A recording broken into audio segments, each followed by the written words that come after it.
ভারতের বিপক্ষে টি-20 সিরিজের প্রথম ম্যাচেও হার বাংলাদেশ দলের। টেস্ট সিরিজের মতো টি-20-র প্রথম ম্যাচেও অসহায় আত্মসমর্পণ করতে হয়েছে টাইগারদের। গোয়ালিয়রে 7 উইকেটের বড় ব্যবধানে হেরে সিরিজ শুরু নাজমুল হোসেন শান্তর দলের।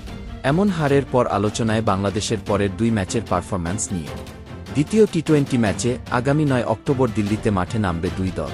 আর এই ম্যাচ নিয়ে গতকাল সংবাদ সম্মেলনে শান্ত বললেন, ঘুরে তো দাঁড়াতেই হবে। কিভাবে আমরা কামব্যাক করতে পারি সেটা দেখতে হবে। আমার মনে হয় আমাদের সবারই দায়িত্ব নিতে হবে।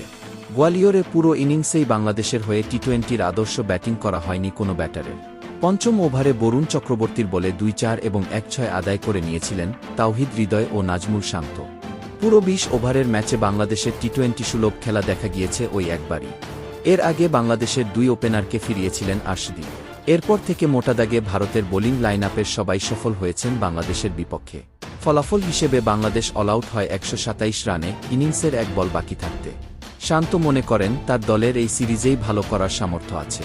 যদিও সেটা কি করে হবে তা নিয়ে প্রশ্ন আছে স্বয়ং অধিনায়কের মনে। এরপরই অধিনায়ক স্বীকার করে নিয়েছেন, গেল 10 বছরে বাংলাদেশের ব্যাটিংয়ের চিত্রটা খুব একটা বদল হয়নি। আমি যদি গত 10 বছর দেখি, আমরা এরকমই ব্যাটিং করে যাচ্ছি। মাঝে মধ্যে হয়তো ভালো ব্যাটিং করি।